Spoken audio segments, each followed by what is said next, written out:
Hi,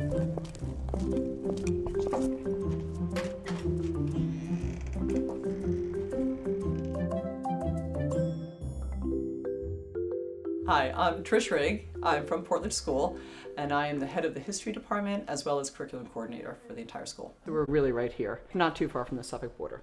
I am somebody who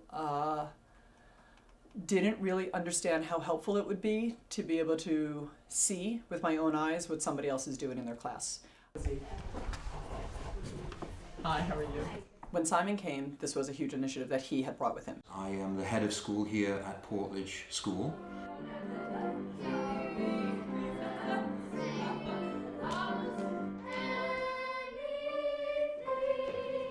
The value for mapping, from my perspective, is that it is a collaborative process in and of itself. Yeah. Will include what you stated in your email. But the beautiful thing about Atlas, and my experience with it now over the past 10 years or so, is that it's also an opportunity for people to talk about how they teach, what activities are they going to use, why are essential questions important, and it gives you that flexibility to fit the mapping process into your strategic thinking at large.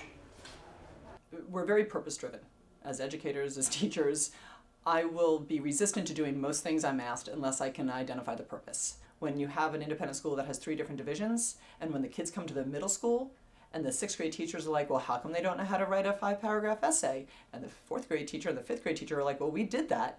I think this gives validation. The teacher can look back and say, here, we did this. Whether or not they retain it, that's a totally different separate conversation.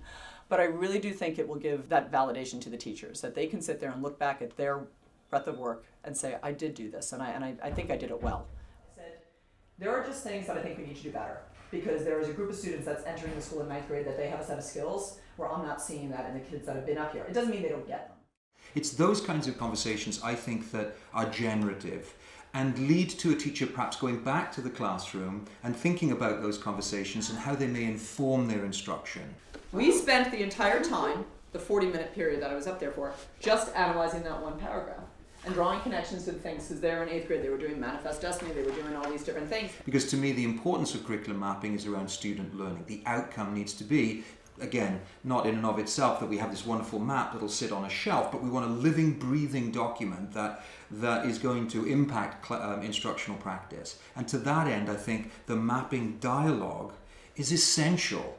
It provides that structured conversation, that framework around which great things can happen. She found it so helpful just to be able to have a dialogue and talk about essential questions. Just to even do. So once we were able to show people that you can, put 2 different courses up side by side and see what they're doing calendar-wise, right there.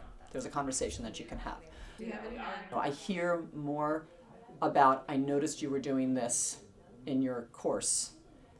I'm doing this. Do you think we could collaborate? When teachers are talking about teaching, and they're talking about how do we organize teaching and how do we think about our plan and what does our lesson look like and how do we shape up a unit and what does a year look like after that's evolved, I think you inevitably start to get those creative juices flowing.